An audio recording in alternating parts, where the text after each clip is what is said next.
ఎన్ gold మీ విశ్వసనీయ ఆత్మీయ నేస్తం.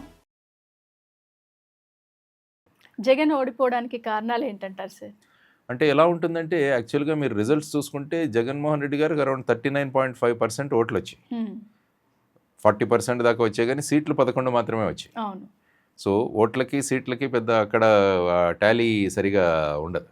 ముఖ్యంగా ఏంటంటే వారు 5 సంవత్సరాల్లో వారు సంక్షేమం మీద ఎక్కువగా కాన్సన్ట్రేట్ చేశారు. మీరు చూస్తే సంక్షేమం ఎప్పుడు చూసినా కూడా నవరత్నాలు వాటిని తీసుకురావడం, తర్వాత కరోనా కారణం కూడా 2 సంవత్సరాలు వారి పథకాలను ముందుకు నడిపెళ్ళారు.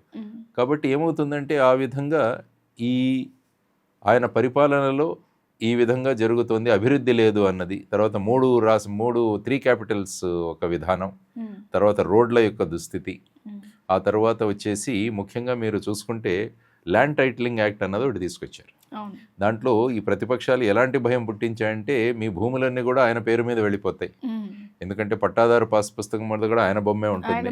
తర్వాత మీ భూమికి ఏదైతే రాళ్లు పెడతారో ఆ రాళ్ళు కూడా ఆయన బొమ్మే ఉంటుంది, కాబట్టి మీ భూములు కూడా వాళ్ళవే వెళ్ళిపోతాయి అన్నది ఒకటి. తర్వాత సో ఆ విధంగా రకరకాల కారణాల వల్ల ప్రజలు ఈ ప్రభుత్వాన్ని మార్చాలి అన్నది ఒక కోరుకున్నారు. అంటే ఈ పథకాల లోపం ఏమైనా జరిగిందంటారా? చాలా వరకు కూడా సమర్థులని అసమర్థులుగా చేసిన పార్టీగా వైఎస్ఆర్ని ఇన్ జనరల్ మీరు మొత్తం భారతదేశంలోనే చూసుకుంటే ఈ ఫ్రీబీస్ అన్నవి చాలా ప్రమాదకరం. పథకాలు అన్నవి సంక్షేమం ఉండాలి, దెర్ ఈజ్ నో డౌట్, కానీ సంక్షేమం ఎవరికి ఇవ్వాలంటే ఎవరైతే వారి స్వయం శక్తి మీద వారు చేసుకోలేరో వాళ్ళకి సంక్షేమం ఇవ్వాలి. సపోజ్ ముసలి వాళ్ళు, అంగవైకల్యం ఉన్న వాళ్ళు, దివ్యాంగులు, లేకుంటే వితంతు మహిళలు, వీరు వారి స్వయంగా వారు చేసుకోవడానికి కష్టం అవుతుంది, వారికి ఇవ్వండి. మిగతా వారికంతా కూడా మీరు ఉపాధి కల్పించండి. ఉపాధి కల్పించి కుటీర పరిశ్రమల ద్వారా లేకుంటే చిన్న చిన్న పరిశ్రమల ద్వారా ఉపాధి కల్పించి వారికి స్వయంగా వాళ్ళ కాళ్ళ మీద వాళ్ళు నిలబడేటట్టు చేయగలగాలి. కాబట్టి ఇప్పుడు ఈజీ ఏమైపోయిందంటే మేము అప్పు తీసుకొస్తాం, మీకు సంక్షేమం ఇస్తాం. దానివల్ల ఏంటంటే ఇప్పుడు చూస్తుంటే 10 లక్షల కోట్లు అప్పు ఉందని చెప్పేసి ప్రచారంలో జరిగింది. తర్వాత వాళ్ళు లేదు 3.5 లక్షల కోట్లే 4 లక్షల కోట్లే అని వాళ్ళు మాట్లాడుతున్నారు. ఇప్పుడు కూటమి వచ్చాక ఆల్మోస్ట్ ఇప్పటికే ఒక సంవత్సరంలోనే సుమారుగా 1,86,000 కోట్లు మీరు అప్పు చేశారని ఇప్పుడు వాదనలు మొదలు. కాబట్టి ఎప్పుడైనా ఫ్రీబీస్ ఉంటే ఫైనల్గా ఏమవుతుందంటే ఇదే ఫలితం. ఎందుకంటే ఒక ట్యాంకులో నీళ్లు ఉన్నప్పుడు ఆ ట్యాంకులో మనకు అంతకన్నా పెద్ద పైపుతో మనం నీళ్లు పోస్తుంటే ట్యాంకు నిండుతుంది. ఇటు నుంచి చిన్న పైపు వెళ్ళిపోయేది పెద్ద పైపు, కాబట్టి ఏమవుతుంది ఫైనల్గా మీరు అప్పు తెచ్చిపోయాల్సి వస్తుంది అట్లా. సో ఆ విధంగా ప్రభుత్వాలు ఆలోచించాలి. అంటే కేవలం అధికారంలోకి రావడమే ప్రాధాన్యత కాదు, కానీ రాష్ట్రాన్ని ఎలా నడుపుతామన్నది కూడా చాలా ముఖ్యమైన విషయం.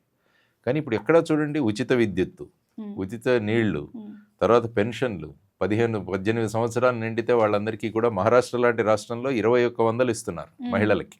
దానివల్ల ప్రభుత్వం మీద ప్రతి సంవత్సరం సుమారుగా 47,000 కోట్ల ఇది పడుతుంది, భారం పడుతుంది. మరి ఎక్కడి నుంచి తెస్తారు ఇవన్నీ? సో ఫైనల్గా అప్పులు తీసుకురావాల్సింది. సో ఈ విధమైన ఒక విషయస్ సర్కిల్లో ఇరుక్కుంటున్నాం మనం. కాబట్టి ఇది ప్రమాదకరం.